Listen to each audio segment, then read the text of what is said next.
Warning: the opinions expressed in the following program are that of the host and or guest. They do not necessarily reflect the opinions of Complex Networks, Yahoo Sports, its affiliates, or any employee thereof. This show may contain adult humor and profanity and may not be suitable for general audiences. Now that we got all that corporate bullshit out the way, let's start the show. Welcome to our weekly NFL support group. As always, we're going to start by relaxing our pelvic floors. No? Okay. Let's try talking.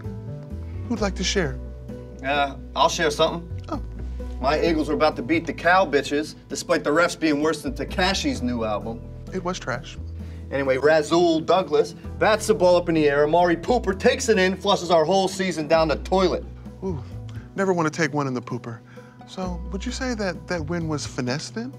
Oh, who cares how he felt? They won the Super Bowl last year. My Pats lost to the frickin' Dolphins on some hook and ladder, Boise State, stretch my dick around on my ass type of shit. I mean, Gronkowski looked like a manatee trying to catch Kenyon Drake. Gronky, do you love me? Are you serious? You just didn't have to watch your bitch-ass kicker slip and fall down like my Steelers did. I mean, we lost to the fucking Raiders. Yeah. I mean, if that's not the most bronze shit I ever heard of. Well, let's slow down, Black and Yellow. Let's keep a cool booty, okay? Browns fans had it rough for a very, very long time. Speaking of which, Browns fan, how are you feeling this week? I'm doing really good, actually. Thanks for asking. You know, we just beat. Fellas, calm down, calm down. Yes, we thug, but we also hug. Oh, I see we have a new visitor to the group. A Vikings fan, would you care to share? Yeah, let me guess. He's overpaid for Kirk Cousins. Could have told you that. I'm not a Vikings fan. Someone just gave me this shirt. Then why are you at a support group? Bath salts and crack. Unfortunately, that's 3 doors down, like my favorite band.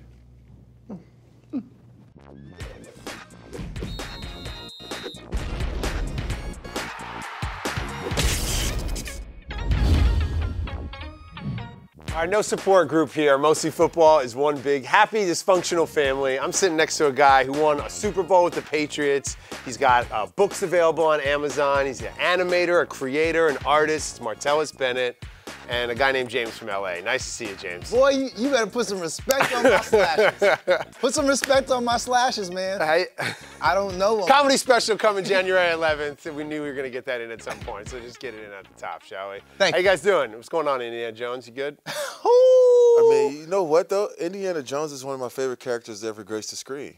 Spielberg just made that movie so great. Harrison Ford, just a great, great movie. And I even love the one with Shia LaBeouf. Really? So you're the one, huh? Wow, all right. I love Shia LaBeouf. Kingdom of the Crystal Skull shout out to start the show. We have a packed show tonight. Got a very surprise guest, too, for a very special guest for How Many Fucks. And we're going to get into what's wrong with the Patriots and the Steelers are either in danger of missing the playoffs. Plus, we got Hollywood badass Danny Trejo, diehard Rams fan, in studio. We'll see if he left the machete at home. And what happens when Marty and his tag team partner, Adam Caparel, try their hand at Lucha Libre Wrestling? Ladies and gentlemen, we have a world-class Lucha Libre match!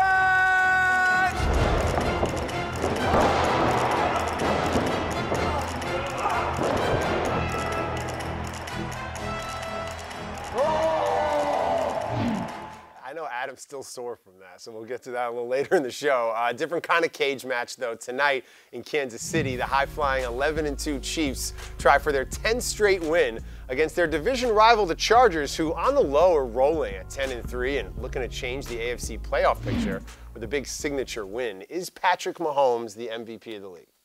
I don't know. He's played very, very, very well, but the guy he's playing against on the other side, Phillip Rivers, should be in that conversation. It's the first time we're really hearing Phillip Rivers' name being thrown around for MVP, and just seeing that they're 10-3. Like, who's talking about the Chargers in LA, let alone across the country? I know, it's crazy. They're really like under the radar, but if you watch a game, you're like, hey, these fools are like kind of good. Like, maybe we should care a little bit more. So I don't know. Phillip is doing his thing in the bedroom, and also on the field. We'll get to that. Yeah, well, we're going to get to that right now. He's definitely the MVF, the most valuable father. He and his wife are expecting their 9th child. I mean, That's pretty good. Oh, now you tip the cap to him. Okay, 9 kids. Gets some respect from Martellus. He's got his own line, though, of birth control products, too. Some birth control products. Are your prophylactics too good at preventing pregnancies? Then it's time to try Phillips No-Tip Condoms. The only condom guaranteed to keep your family growing like NFL superstar Phillip Rivers. Our patented design features a thin latex tube that's open at both ends, so rivers run through it and you too can achieve a record-breaking conception rate. Before using no-tip condoms, we didn't have any kids at all, and we spent all of our free time doing whatever we wanted. Now we've got 8 beautiful children, and we couldn't be any happier. Actually, honey, make that 9. Thanks, No-Tips! Call now and we'll send you this free bolo tie. Yup, it's a bolo tie for your balls. Perfect for staying classy, even when things get messy. I'm a lot more comfortable in a muddy pocket than I am anywhere else outside of it. Phillips No-Tip Condoms. They're slightly safer than raw dog. I love doing this show. Hey, put some respect on that. I love doing this Put some respect on this show. We're dropping hot shit over here. Speaking of Phillip Rivers, look who Marty's best friend Desi is hanging out with right now outside of Arrowhead Stadium. What's up, MFers? This is best friend Desi coming to you live from Kansas City for this AFC West showdown. Tonight, I have that exclusive interview with none other than Chargers quarterback Phillip Rivers, and he's coming over right now. Hey, Trilla. What's good? Desi Brown, Mostly Football. Can I grab you for a quick interview? What? You gotta go half on another baby? Damn, for real? Hey, Phillip. Man, Phillip said he can't do the interview right now. He gotta go set another completion record. But this is Desi Brown for Mostly Football. Back to you in the studio. Go ahead. What? You can't start to speak and then not say anything. I just want to say we got to find a new position for that brother. So there's got to be another staff opening, okay? And put him in some sketches or something. He can't book nobody. I mean, sometimes it's like that. Earlier, your career was similar. Sunday night, we learned the Bears are for real. And the Rams, well, the Rams are vulnerable. Chicago's defense completely throttled the Rams in a dominating 15-6 old school win. It looked like Goff, Gurley, and the boys from LA. They just wanted to get out of the cold and get back home. I get it, your blood thins out here on the West Coast. Does the Rams' loss now mean that the NFC Championship runs through New Orleans? I believe so. I mean, New Orleans is, it depends. These next games actually matter for who gets that advantage to going into the playoffs. So the home field advantage, you really want that because going on the road, like you see, if you got to go somewhere cold, you got to go back to Chicago, play against one of those teams up north in the playoffs, and that's just a tough place to play. As you saw the Rams, a lot of it had to do with weather. You know, a lot of people come up there and they just want to get out of the cold. They want the game to go any way it can. I mean, we played against the Cowboys a few years ago. I don't know if it was Sunday night, Thursday night, but it got to the point where both sides, like, we got ahead, so even they were just running the ball to get the clock out of there because it was so cold. No human being shouldn't have been outside for that game. Like, people pour beer and they'll freeze before you get to your cups. Phones were dying just because it was so cold. I mean, I don't know. Get out there and play football. Yes. So dumb. James, how about you? As a Rams guy, like when you see New Orleans, see Chicago, who do you want to see in the playoffs again for some revenge? I mean, I don't want to go back to Chicago. I definitely don't want to go back to Chicago. I felt cold watching the game, and honestly, I'm afraid. I'm afraid for us because, you know, the Rams, we're popping when we got YG at the game. You know, when Ice Cube is there and Snoop Dogg and it's like 75 degrees and it's like a real LA scene, but that was just some ice cold, hardcore football, and we kind of didn't step it up, so. One thing I've noticed on this show, James throws out a lot of we's. We the Raiders, we the Rams, Chargers are getting nice, we LA. There's a lot of we's coming from that side of the set. I'm a professional fan, and I'm signed to different organizations. Well, in Miami, it was a miracle. If you're in New England, it was a migraine. So for James, I guess it was a miracle. He's now a Dolphins fan. Well, because they had a last-second win on a 69-yard hook and lateral game winner that left every Patriot fan screaming the same thing. Why the fuck was Gronk on the field? Marty, you played with Coach Belichick and under him and in that Patriots organization. What's the fight like home from Miami? I mean, this is very common to have your bigger tight ends in the back for Hail Mary plays. You know what I'm saying? I fight to get back there all the time. I think the issue with people seeing is that Gronk is not like a fast twitch athlete. So, like, he's not like a burst guy. So, like, that would be a hard angle for him to get with someone running like that. Would you have made the tackle if you were out there? I don't know. I wasn't playing, but yeah. What's the flight like? I mean, like that flight. I guarantee you that flight home was just like the flight home after a win. It's the same. To lose on a last-second play like that in a city where you've gone like 1-5 in their last 6. Well, we don't really look at when you so accustomed to winning. You don't really look at losing by how you lost. It's just every game is a loss, whether it's by 30 points, last-second touchdown, or 1 point. It's still a loss. Like, it's just an L. It doesn't matter how the game went down, whether it was a missed field goal or blocked field goal. It's still a loss. So, like, yeah, it was good for people that watching it. Ended in a kind of like a way where it plays well for television, but at the same time, it's still a L. You've left Miami after catching a lot of L's over the years. You can answer that, huh? First of all, I was just about to say, if you're in Miami, it's not an L because it was Art Basel weekend.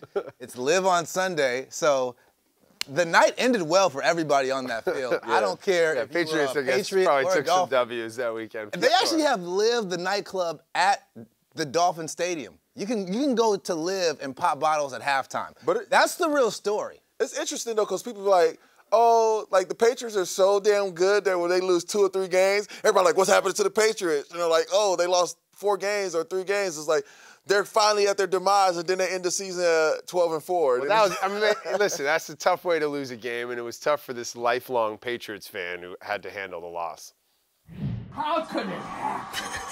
How could it happen? Where the fuck are they all? They gotta keep the other end of the goal line safe. Oh my God.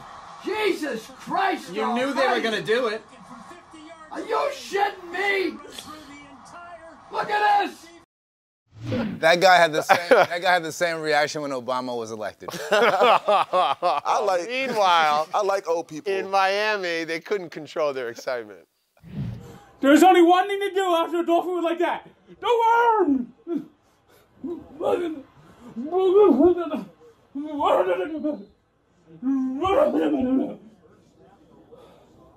Victory worm!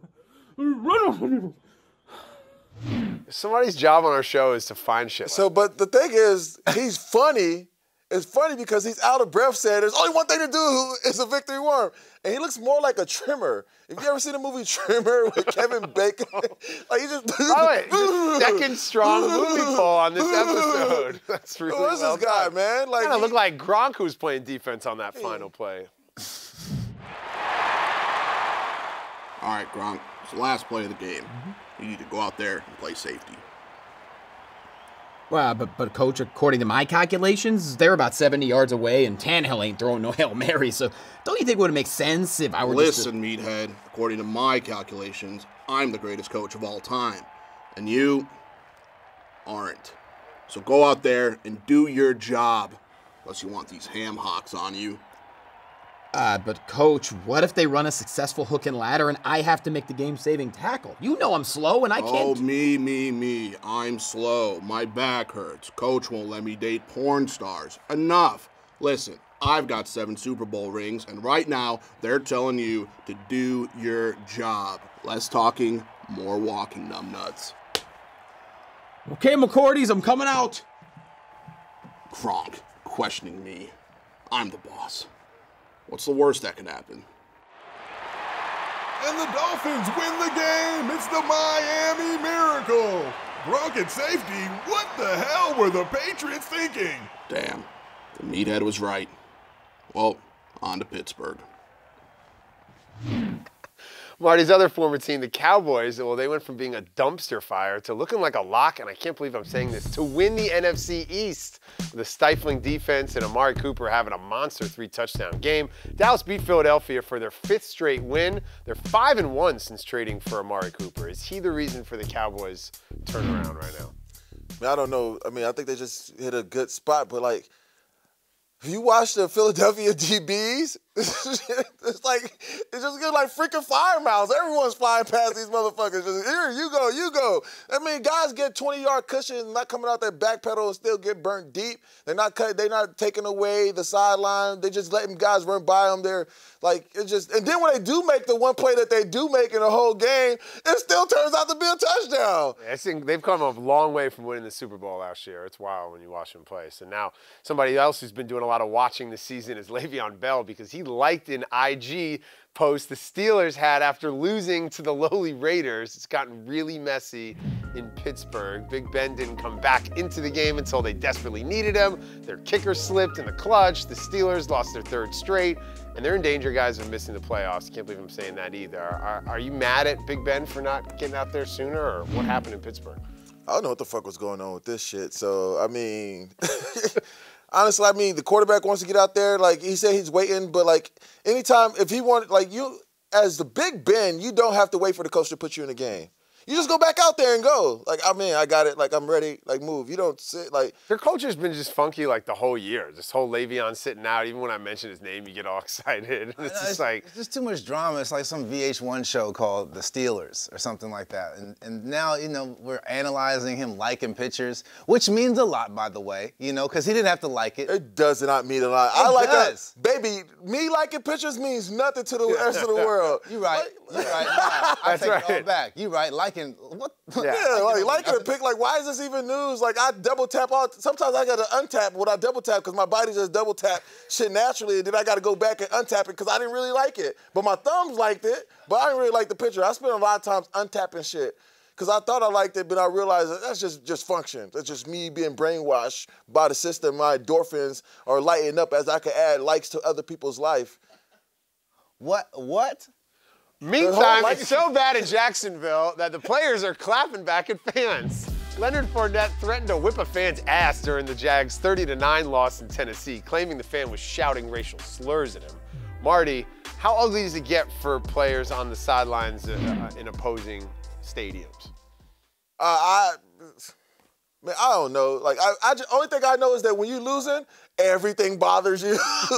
When you winning at life, like me right now, in life I'm winning, right? I'm winning at life. I got TV show, podcast, I get to pick my daughter for school, I eat cake for breakfast, I'm winning. Nothing bothers me, right? Nothing's bothering me at all. You can say anything you want to say. Boo, right you're now. a bum, Marty. That's what people suck, say. Marty. So when you're losing, you have to eat breakfast food for breakfast. Everything bothers you when you're losing. And right now, and those guys' temperatures are boiling over because when you're losing, no boy likes a loser. And if you're not a loser at heart, like that shit everything bothers you, because you know, but. It's like getting heckled at the comedy club. I mean, the boys. You know about that, right? Actually, no, because like I perform so well that like the crowd loves me immediately. But there are other comedians who definitely You see it amongst your peers. Yeah, right. But I too am winning. And so I don't hear any of it. Totally. That was real deep. I'm going to take that. The one thing I noticed, though, the worst thing I ever experienced, though, where someone throwing AA batteries at us, and that was at Texas Tech, motherfuckers, Red Raiders. Damn. I just can't, like, it's just one of the worst places to play. So did you almost like come up, like almost go in the stands, or have you ever like No, I just keep my helmet on? up. Oh, I cuss people out all the time. Yeah, I mean, I work on this show. Me I see that every day. It's called the production meeting at most. But I don't see why there's an issue him telling somebody go whoop their ass. Like, people on internet tweet me, they gonna kick my ass all the time, or fans say I'm gonna whoop your ass all the time. For him to go back and be like, nah, I'm gonna whoop your ass. Now it's an issue? No, don't fucking say shit if you don't want nobody to say Especially shit if it's back to racial you. stuff too. Like Yeah, as a if Hall you've of been Fame racist- heckler over here, I love to get into it with players, but you got to keep it PG and you got to make them laugh at the If it's funny, if it's funny, someone said, I like it when someone talk to me and they say some funny shit. I'm like, oh, that was clever, that was good. You know what I'm saying? But when it's just like, people just try to be demeaning and derogatory statements and things like that, you be like, nah, motherfucker, because in the real street, they feel like they're protected by the idea of being a fan. But if we're actually in the real streets, like walking down the street. Tells me that fan's not yelling at Leonard Fournette walking not at down all. the street. Switching gears, check this out. A billionaire in India and arguably the richest man in Asia spent a reported $100 million on his daughter's wedding. This week-long series of bashes included flying in the one and only Beyonce for a 45-minute private concert. #baller. Yeah, at first I was really upset when you were reading the story. I was like, wow, there's so many people out there in the world who need things, and this person is wasting all this money.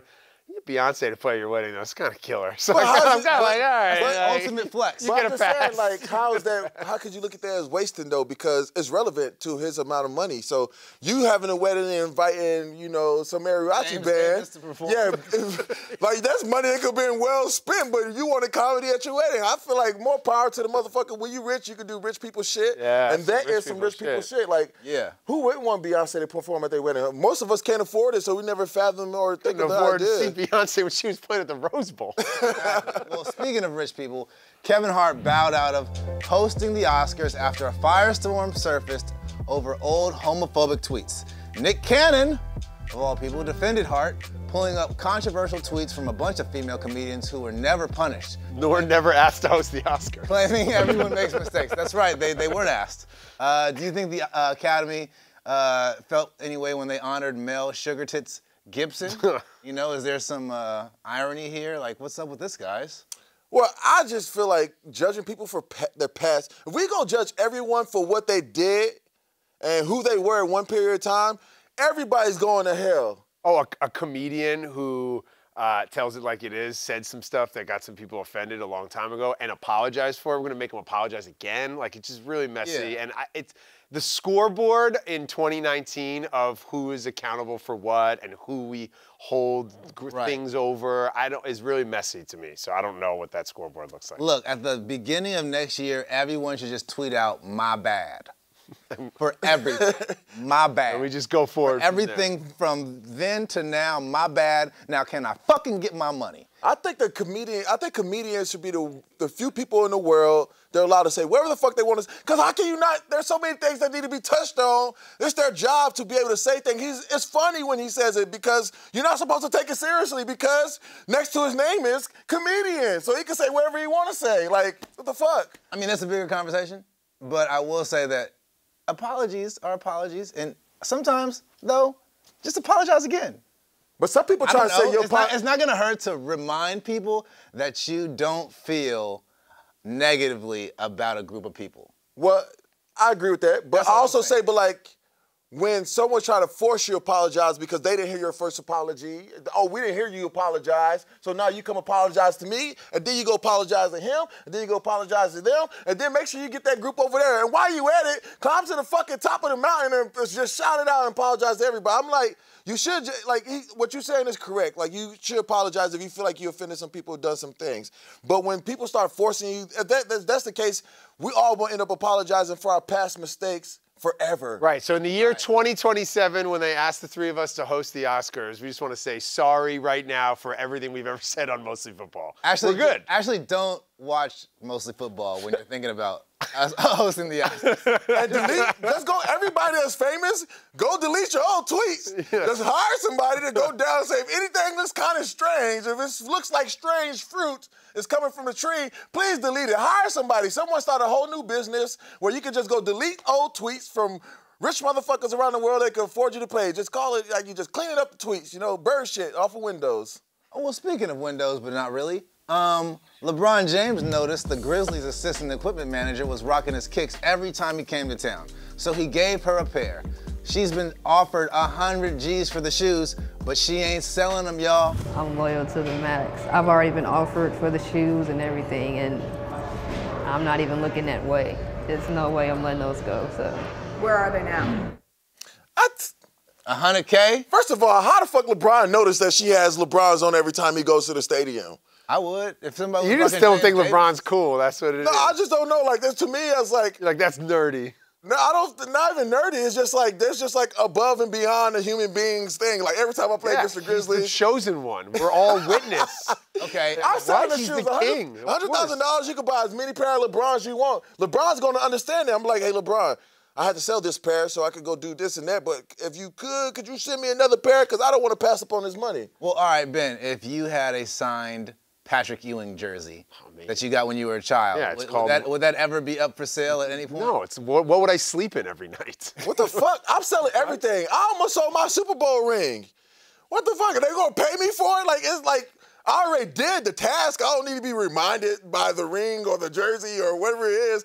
Like, Patrick Ewing gave me a jersey when I was a kid. I remember that. I don't need something to put on the wall to remember that happened to me. Like, sell it. But as a Knicks fan, that's all we have. We just have that one time Patrick Ewing gave me a jersey. There's nothing else for us to hold on to. Everything's up for sale. Everything's for sale. If I had a Kobe jersey, it's never going. No. Signed? I don't know. I've never been a fan of humans. Wow. Wow, guys. Well, let's keep it going. An eagle-eyed Reddit user discovered that Lyle and Eric Menendez, who infamously murdered their parents, are sitting courtside in a 1989 Mark Jackson basketball card. Even freakier, the picture was taken after they killed their parents, but before they were arrested. This is when they were just living life as murderers. This is what Knicks fans have. We have, oh yeah, back in the late 80s, there were murderers sitting courtside at the games. I'm pretty sure they're not the first murderers to sit courtside.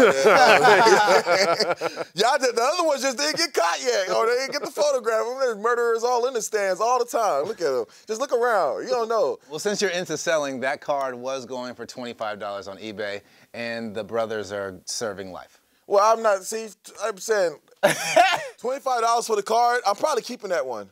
You keep, so you, what?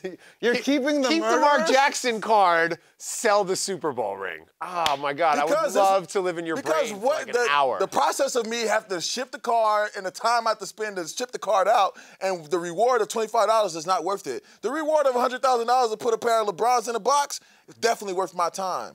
Makes sense. Makes sense, Marty. You often do. Word. In a weird way. Word to the Menendez bros, huh? No? They're killing it. Finally, the Kyrie Irving world is flat school. Steph Curry doesn't believe we landed on the moon. After his comments blew up on Twitter, he claimed he was joking. Whatever. NASA invited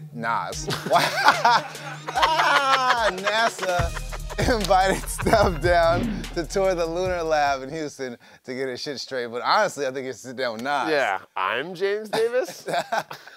Wonder what Steph thinks of the new Ryan Gosling movie First Man about Neil Armstrong. Science fiction? Come on, man. I don't believe in the space conspiracy about landing on the moon. I think humans have landed on the moon for many years now, so I disagree with Steph. My whole issue is this with all guys is when they make these statements, they take them back. Like, if you don't believe it, don't say it. Like, if you believe it, then great. Like, just because the world is going to come at you and don't believe in the things that you believe in doesn't mean you should change what you believe in. Like, I'm a huge NASA fan. Like, I love NASA. I fuck with NASA the long way. I've been there. I spoke at NASA business Have you spoke at Nas? I've never talked. I've been in the same room with Nas, but I didn't say anything. He just sat there in silence. I was talking to somebody else. Stared at Nas. I was talking to someone else. I wasn't staring at him. I was like, I'll talk to him some other time. It wasn't like, I'm gonna go talk to Nas right now. Like, what would we talk about? You know what I'm saying? Space. Yeah, but I feel like I can't, why haven't we been back to space is a good question. Technology has improved so much. Why haven't we made it back to the moon? I feel you. Like, if you have a conspiracy, own it. Don't back it. Don't back away from it. Conspiracies are great. Speaking of conspiracies, you know that's not Steph Curry's only conspiracy. What was this other one? From the makers of the Jalen Ramsey Magic 8 Ball, it's the Curryspiracy Bobblehead, featuring basketball superstar Steph Curry draining conspiracies from deep. The moon landing was fake. The Curryspiracy Bobblehead comes with 30 conspiracies that will have you and your friends questioning what's really real for hours. With nonsense like, OJ didn't do it. Tupac faked his death and moved to Cuba. The candy Bush is giving Michelle Obama is really Mollies. The Warriors could beat a full-strength LeBron squad without KD. Des Bryant really made that catch. Elvis didn't actually steal all of his music from black people. The earth is flat. And Jesus wasn't an immaculate conception. Mary was just a thotty Pippin. The Curryspiracy Bobblehead is fun for all ages and makes the perfect gift. Just don't take anything it says seriously. Order now. Fired Packers coach Winston Moss, another one of Marty's former teams, joked Aaron Rodgers has been Green Bay's de facto head coach the last 9 years. Clearly Moss doesn't give a fuck anymore. Time for How Many Fucks?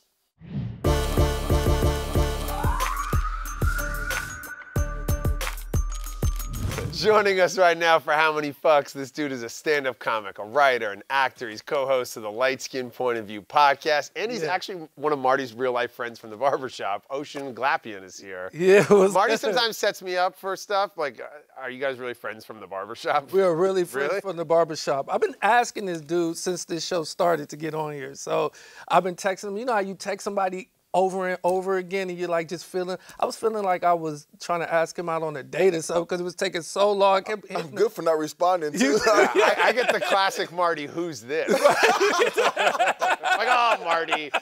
Oh, we're such good friends. I always wonder why my phone never, like, I don't get phone calls, I don't get text messages throughout the day if it's not my brother or my wife or someone that works with me or something, but, like, people just don't call me. Then I start looking, so I was wondering if it's other people that I don't fuck with other people. Then I start looking at myself in the mirror and I'd be like, well, shit. You never respond to call people. I think being a friend takes two people, you know what I'm saying? It's not a one-way thing. Absolutely. Like, people give up on you as a friend once you don't respond no more. Well, I'm glad Marty finally gave a fuck about you. Appreciate to bring you on the show, so it. let's do it. First up, Groupon slashed some seats for an evening with Bill and Hillary Clinton to a budget-friendly $35. The event's next May in Los Angeles. The seats aren't up close, but just $35 to see the former President of the United States? Marty, how many fucks about a deal to see Bill and Hillary? I give a Monica Lewinsky fuck.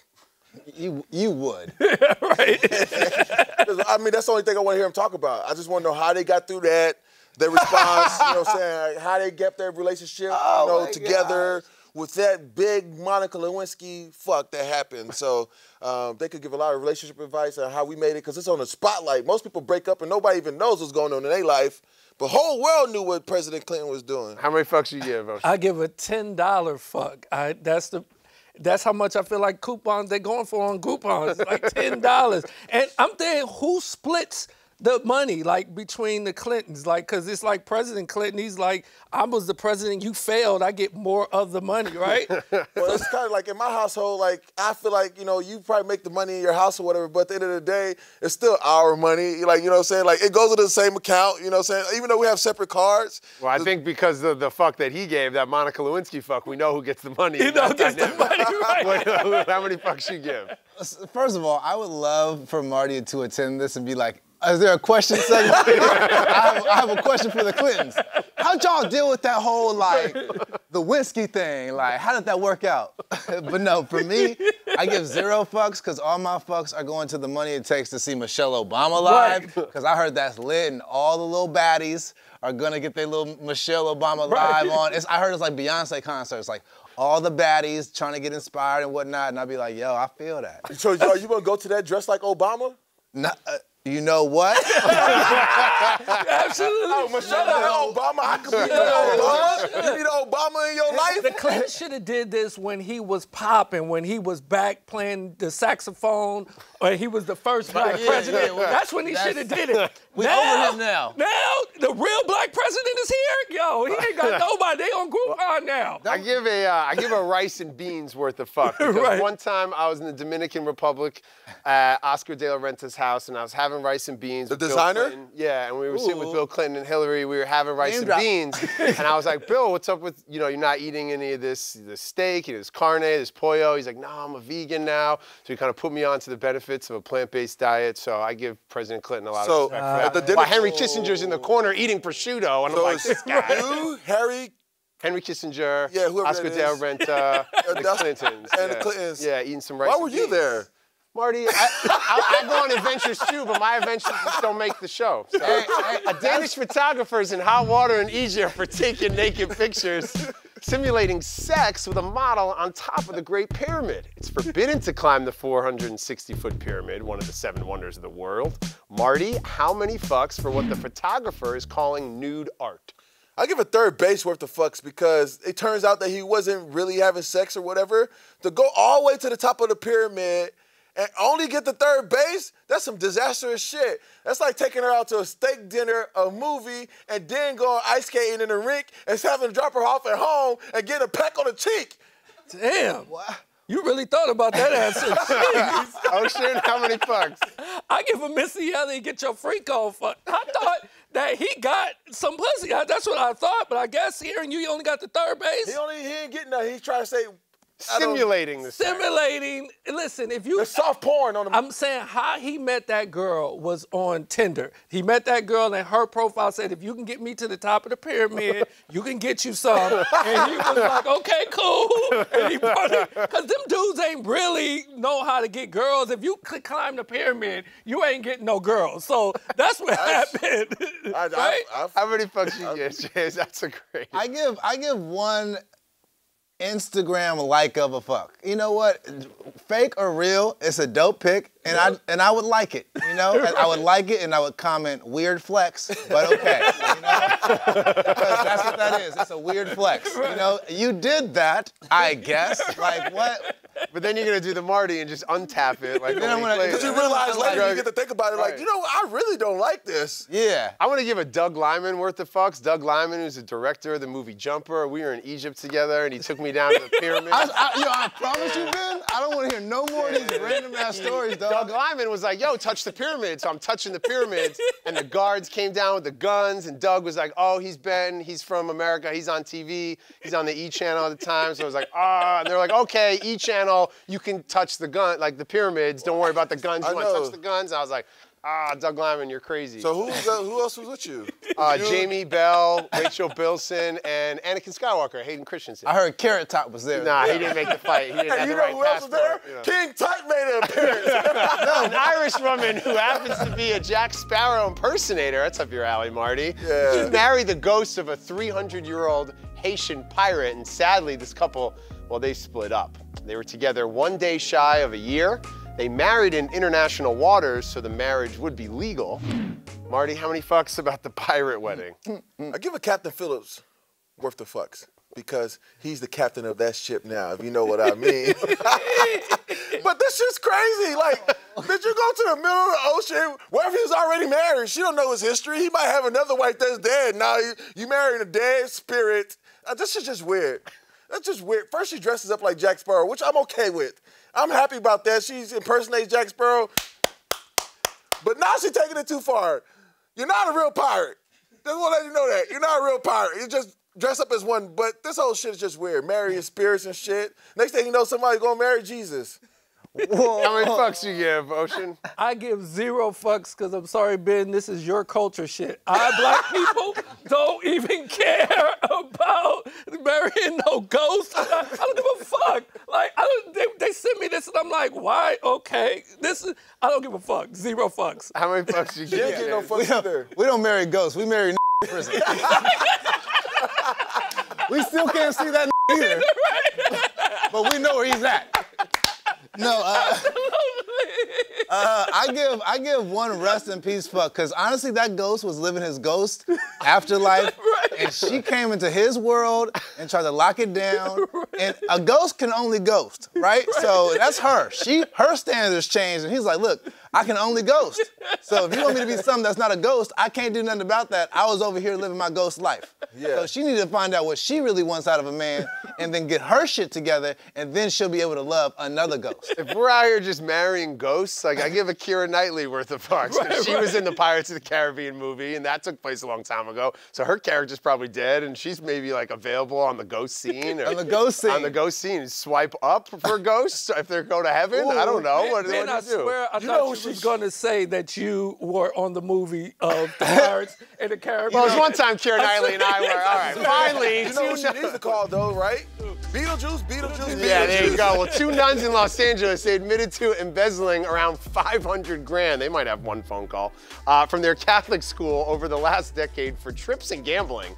Nuns on the run. They siphoned the money from school tuition. The nuns apologized and haven't yet been charged with anything. They said they were sorry. Marty? This is some Catholic church How many fucks were there? Still from a Christian church, you don't go gambling with it. Right. You buy a house, you do all kinds of shit. I give a Holy Ghost worth of fucks right now, you know what I'm saying? Because they're not the first people to steal from the church.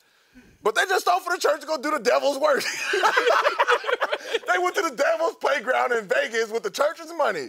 How many fucks you give about the nuns Absolutely stealing? right, because Christian preachers been stealing all the time. They ain't gambling with it. I give a gang of fucks about this one. None gang. Yeah, this is like, I just want to know how to go down. Like, who went to what, which nun went to one and was like, yo, if we get this money, we can go gamble. How was that conversation? Aren't they at the crap table winning and go, one go, God is good, and the other one go, all the time. Like, I'm just trying to figure out how the nun gang came together. I don't think they say that in the Catholic Church. If they steal it, they saying it. How many fucks, James? It's funny that you want to find out how the nun game came together, because I give 500,000 fucks because I feel like this is the sequel to Sister Act. Right. And that's where we find out the storyline. Right. Don't nobody write it, because I already came up with it, and I want to sell it for how much? 500,000. See, in Hollywood, there's always competing projects, right? You see, this Christmas is a Sherlock Holmes movie with Will Ferrell. Remember, they did it a few years ago with Robert Downey, right? There's always competing projects. So while James is trying to sell his $500,000 screenplay that he hasn't written, come fuck with me over here. I got a $5,000 worth of fucks on the option. I'm going to option their life story, and then we'll develop it into a project faster than James is going. See how they do us? You see how they do us? I come up with it, right? But he gonna option it. You know what? You know what? He has a better business plan. That's what they can't teach you right there. They don't teach that in the black community. That's the white community talking right there. And that's the black community talking. I'm gonna sell it for $500,000. No, what we're gonna do, James, is you write it and then we option it. We're gonna option it. No, let's just sell it for $500,000. No, we're not gonna make any money like that, James. I've done this before. My father's fathers have done this before. So I've grown up in a lineage that knows how to sell movies. I'm friends with guys that know guys, and I produce all kinds of shit. You've taken a long way, but let me show you how we do it with our white privilege. Oh, shit. Commercial break. Big thanks to Ocean for hanging out on the show. Yeah, We appreciate y'all for it. having me, man. Thank you. Good stuff. Coming up next, Danny Trejo's here, and he brought tacos. Look forward to that. But first, a super deep thought from Martellus. Another one? There's no need to judge a book by its cover, because you'll probably never have to fuck that book. So read, bitches. Deep shit. Our guest today has over 372 IMDb credits, and honestly, they're all pretty badass. From Con Air to Desperado, Heat, Machete. He was even in a Muppets movie. Now he's wearing killer slippers and a Rams jacket, and he brought treats. Danny Trejo is here. Hey, what's up? You used to go to the Rams games back in the day. Now the Rams are back in LA and they're balling out. What's the vibe like in the city, and how does it make you feel, as a lifelong Rams fan? Well, I hate to say it, but there's a lot of my friends turning in Raider jerseys. You know what I mean? And we're all Rams fans. We got a team, and it's just great. It's like it's like they coming home from the war. It's like the heroes are coming home, and I love the Rams. I used to sneak into the Coliseum in 1957, and now I don't have to sneak in. Yeah, you're 1957, like we wasn't even thought about it. Don't start that shit. OG. So you don't just play the badass in your movies, you're an actual badass in real life. And when you were in prison back in the day, you were a champion boxer in the joint? Yeah, lightweight and welterweight. I used to fight both because I was only 137 pounds. It was a long time ago. So how did being a boxing champ's impressive. Being a prison boxing champ. Well, that's kind of like the start of the MMA. If you had if the ref was your friend, you could get away with a whole lot. And if he wasn't your friend, just give him a couple packs of cigarettes and he became your friend. So, how did you, this is crazy. So how did they set up the fights and things They just set them, it's like, you have a gym. They cut them all out now. There's no more athletics in the penitentiary. They just cut them all out. Well, I watched a documentary when talking about prison reform and how the whole system is all fucked up and how most people are in jail. The system now is it's a money-making system now. Yes. It's like, so every law that they pass is to keep more people in, because they have to stay at a certain capacity, like a hotel. Exactly. So how do you work to change that? Just keep on with Jerry Brown. Actually, the governor's doing a lot for us. Yeah. But he's got a lot of people to deal with. The prison guard union one of the biggest, one of the strongest. So they passed the 3-strike law with what's his name, the governor then. I'll be back. Schwarzenegger.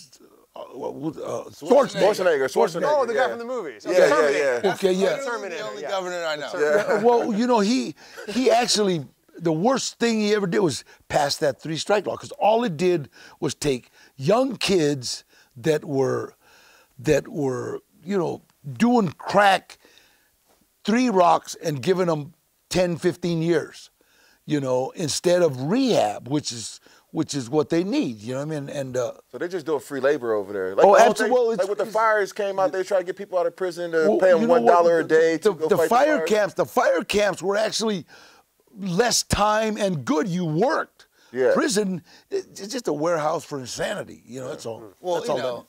But your path from prison to Hollywood is an epic journey. I think you got hired to train Eric Roberts how to box. Yeah. Box, and then you end up getting cast in that film, and I think you went from like $300-some a day to $30,000. The director, they had somebody cast to fight Eric, and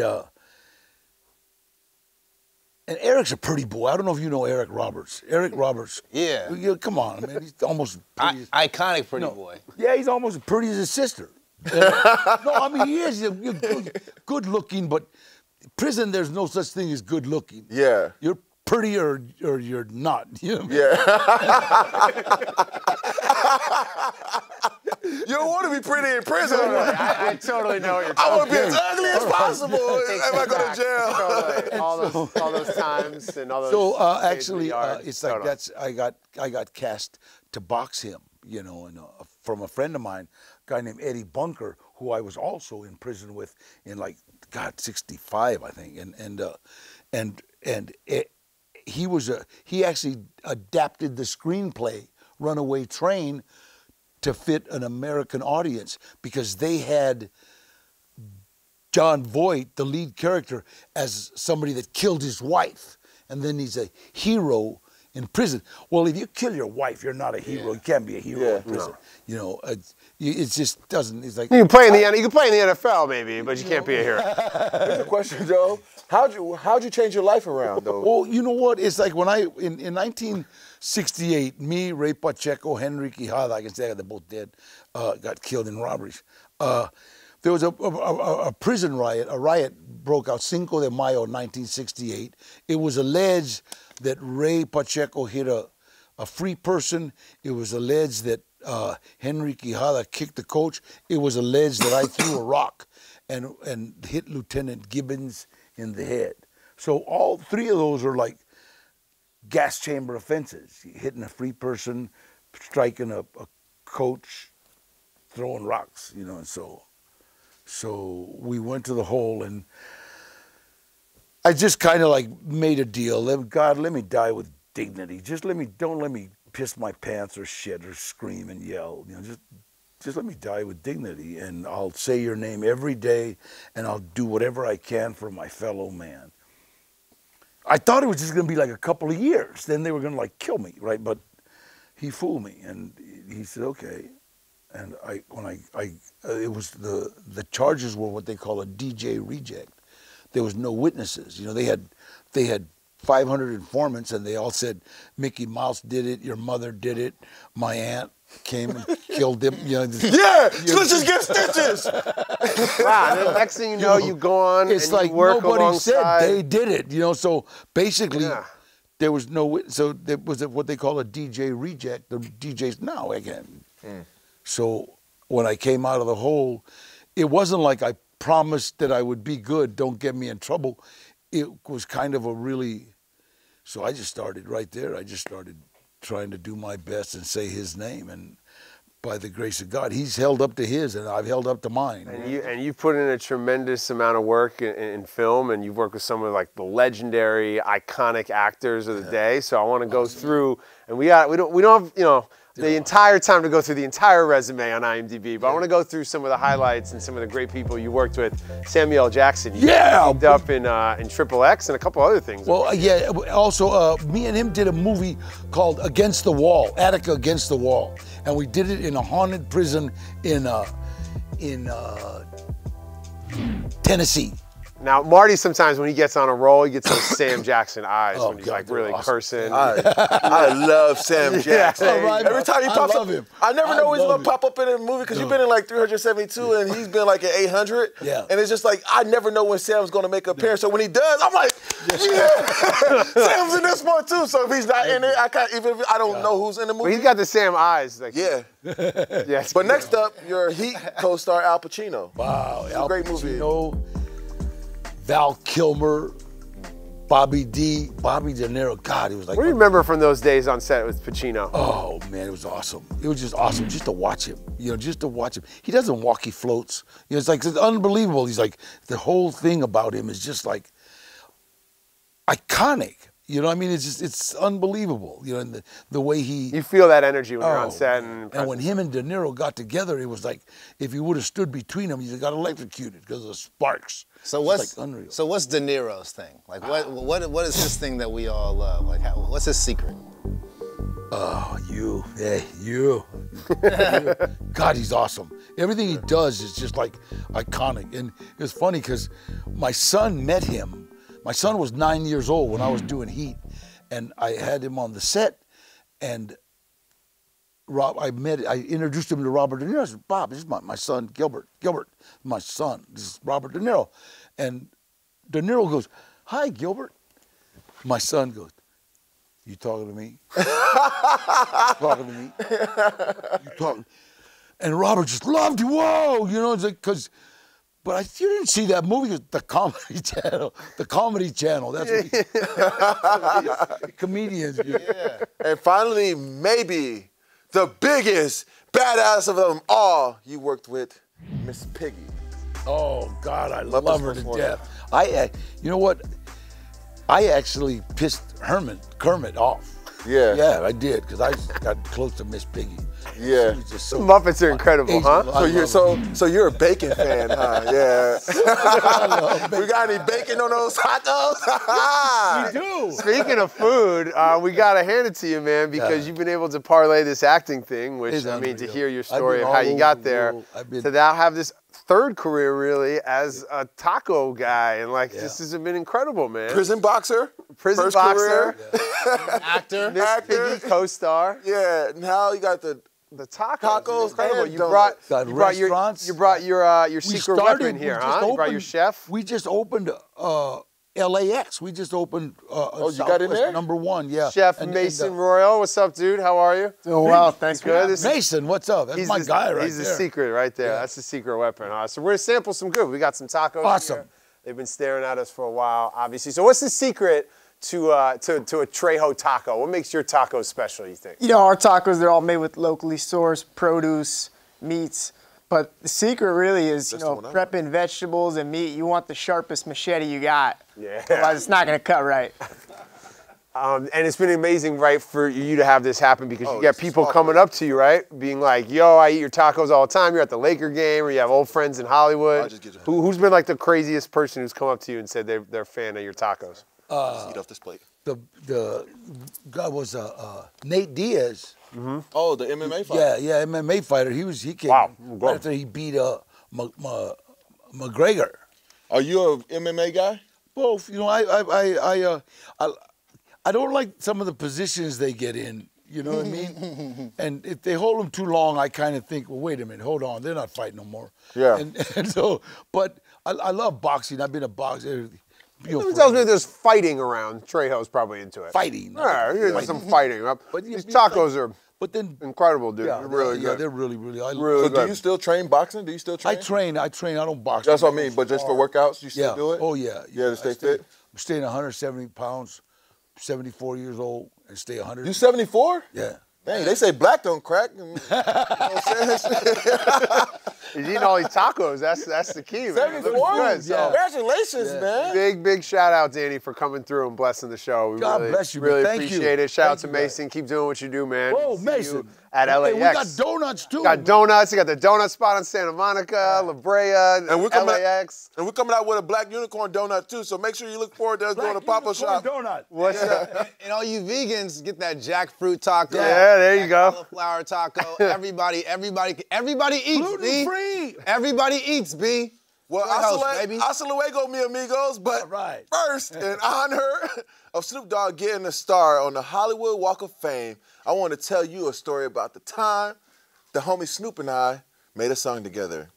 Then we got super, super fucking high. Roll that shit up. Mm-hmm.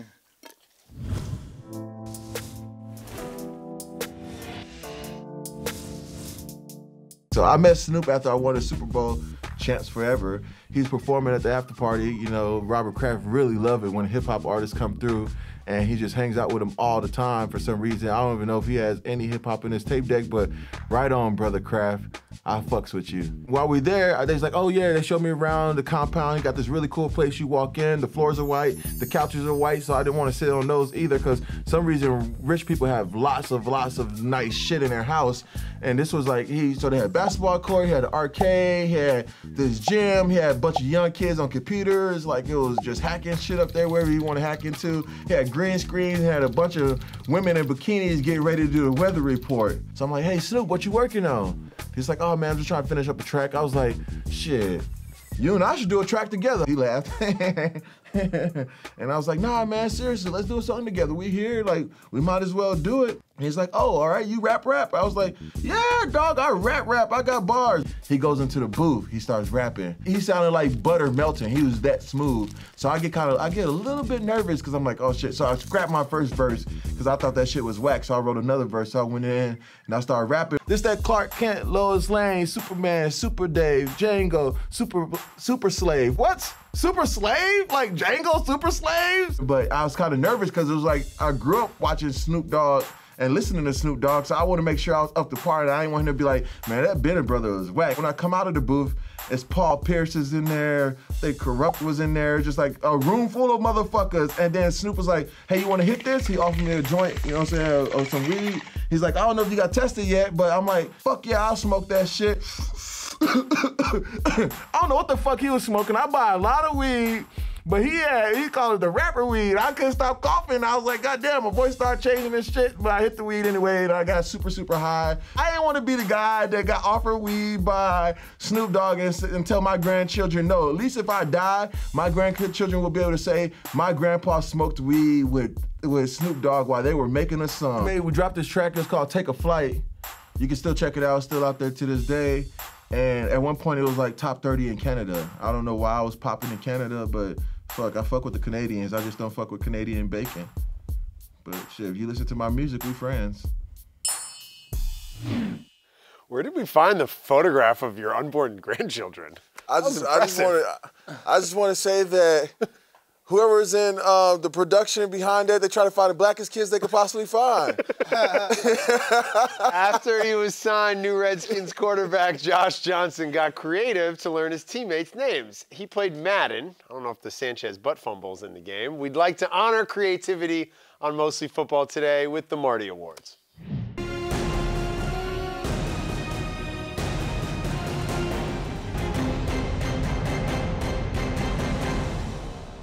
So dramatic. My Marty Award this week goes to the University of Pennsylvania basketball team. Nothing strikes fear in the heart of an opponent like a Quaker.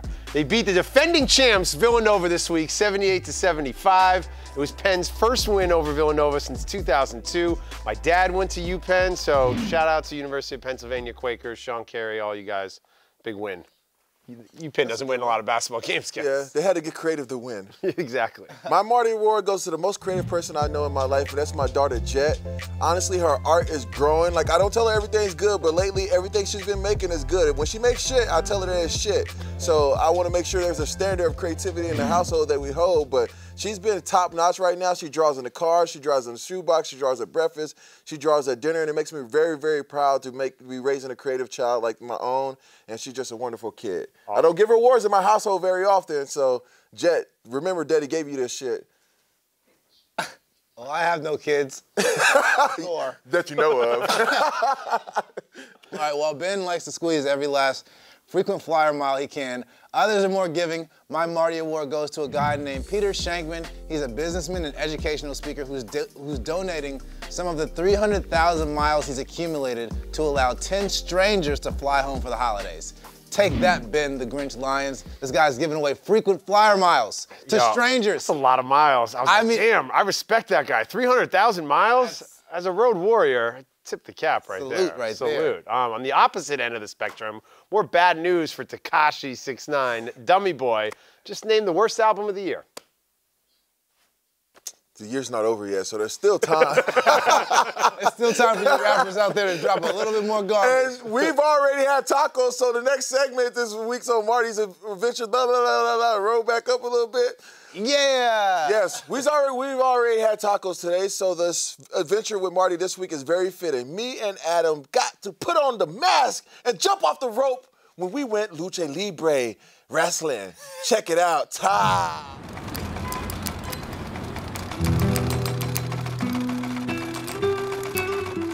La lucha libre es un ritual, como ir a la iglesia. Y en la comunidad hispana eso une. La gente grita y se...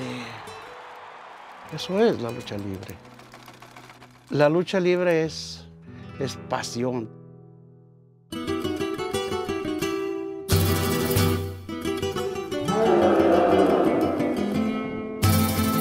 Fans of mostly football, we have something very special for you tonight. It's a Lucha Libre match at Lucha Vuvu! My tag team partner, Adam. I don't have a name yet, but by the end of the show, I will. I want to earn my name by the folks here at Lucha Vuvu. Today, we're going to learn how to Lucha Libre. So what is the keys to Lucha Libre? The key is just be yourself. Okay, I'm good at that. If you're going to be a good guy, then you're more towards the fans. But if you're going to be a bad guy like us, then you're going to destroy the good guys. What are you going to be? I thought I was gonna be the heel. You're a baby face. Yeah, he's gonna be a good guy. Maybe you can be a heel. You look good, man. Yeah, I'll be a hero. You said hero? Yeah. Yeah, I'll be a hero. Black Hero is gonna be your name. Yeah. The Lucha Libre thing, you know? Yeah. All right, Marty, so the first step we're gonna do is start off with some tumbling. Lucha Libre cast starts now. Okay. Front row.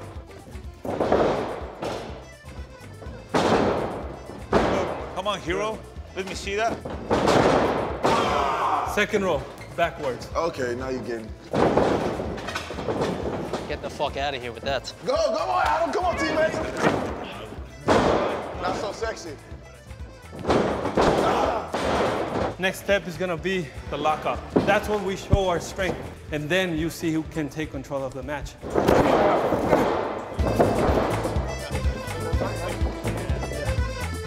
Yeah.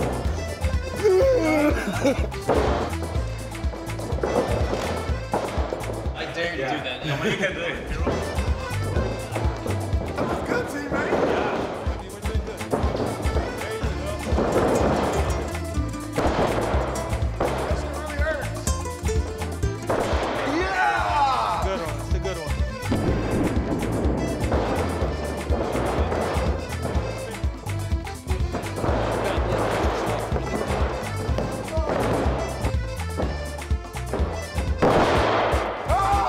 You guys liking it? I love this. This kind of cool as shit. I'm feeling it. How about we have a little match? Feel comfortable? Let's do it. Ladies and gentlemen, we have a world-class Lucha Libre match. In the left corner, Sombro Blanca, Herrero Negro. And in the right corner, Magna Medical Asesino. I think they are hungry about Lucha Libre. What do you think, amigo? I think we can fuck them up anyways. Yeah. I mean, I'm Magno, you're Medico Asesino. Let's use some Lucha Libre things they don't know.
more athletic than I expected. Yes. It's like the tumbling and flipping off the ropes like that, like it's insane. Also, it's a hell of a lot harder going back and forth on the ropes than it looks. El Sombre Blanco signing off.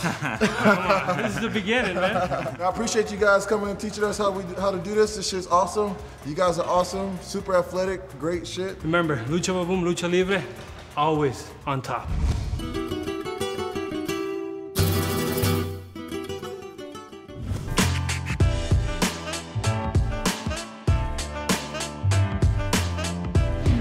Resident gambling guru, Adam Caparel, AKA Sombra Blanco, back again for another week of Caps Lock. Did that really hurt?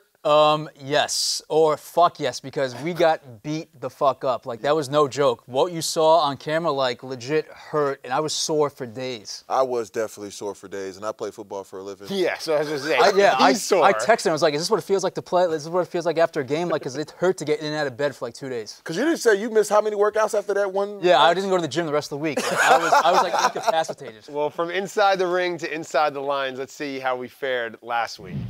You guys both broke even. And after weeks of domination, historic run, sadly, it's time for me to take my medicine. I went 0-3 and I lost 500 fake dollars. Thank God. Ugh. Adam, you're the gambling czar. What's the punishment this week? Yes, so in honor of Trejo's Tacos being here, we have a Russian roulette of tacos for you, Ben, but the caveat being some of them may have a ghost pepper inside them. So RIP to your tear ducts and taste buds should you bite into the wrong one.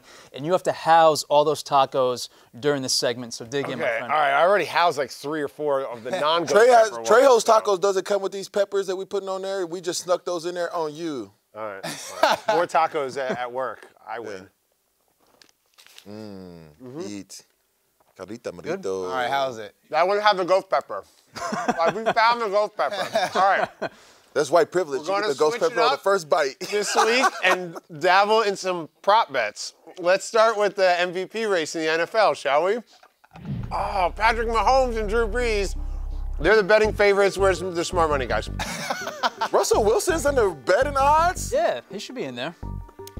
He threw like 110 yards last week. Yeah, we still won the game, but all right. But anyway, no, legit, the smart money right now, I think still should be on Pat Mahomes because, listen, for a number of reasons, Pat Mahomes should be the favorite and will win the MVP. And I'll start first and foremost with the fact that the Chiefs have far exceeded their expectations heading to the season than the Saints have. Their over-under was 8.5, and the Saints over-under was 9.5. Both have 11 wins right now, but the Chiefs have... It's just Pat Mahomes. It's Pat Mahomes. We get it. No, I'm saying Drew Brees, but keep going. All right, but keep going.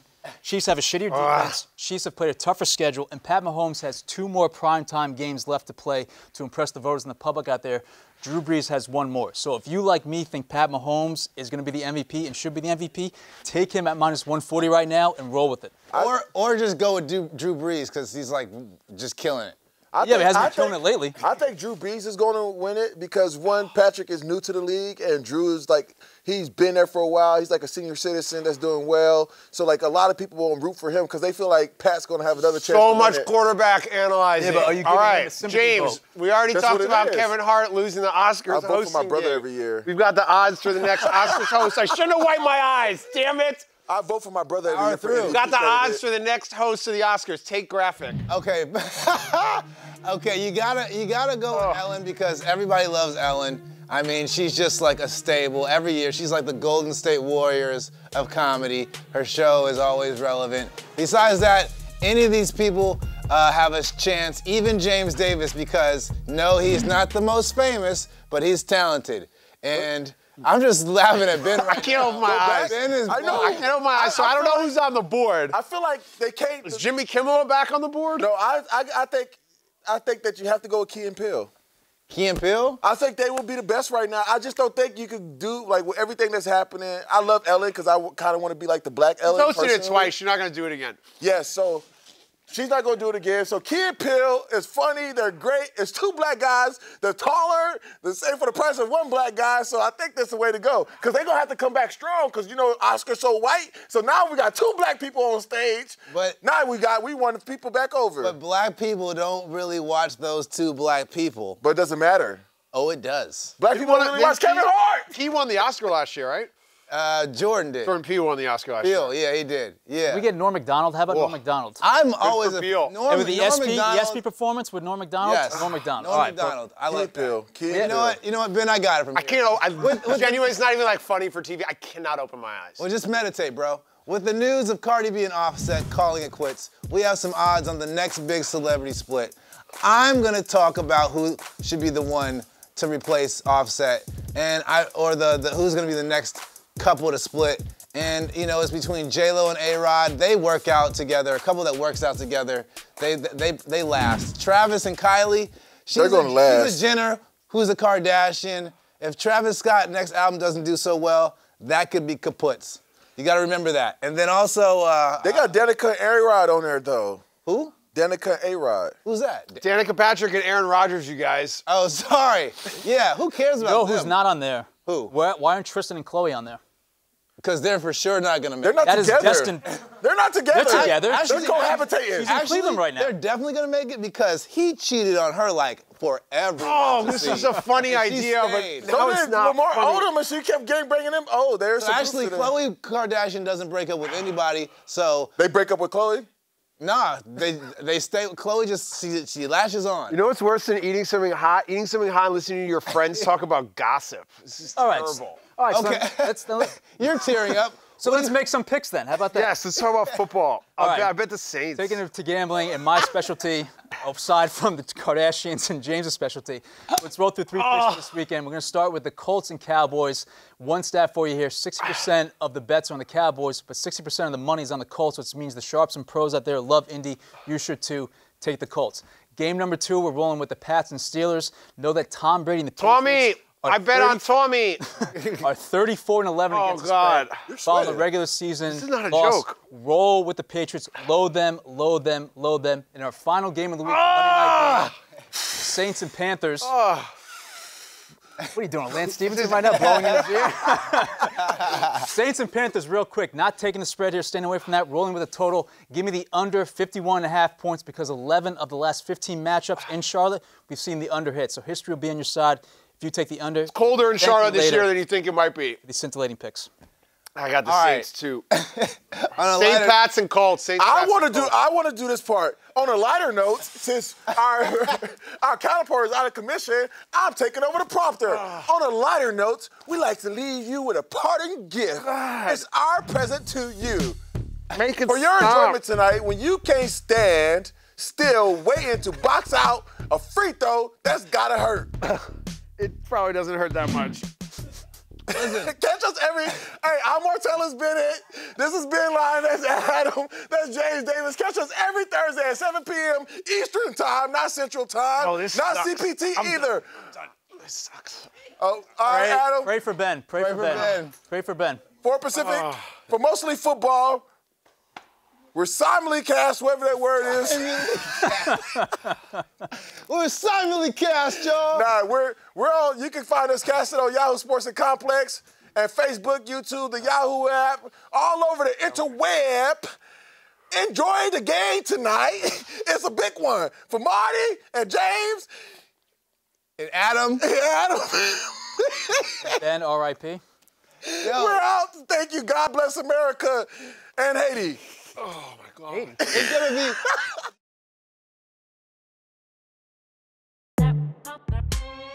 Complex Networks.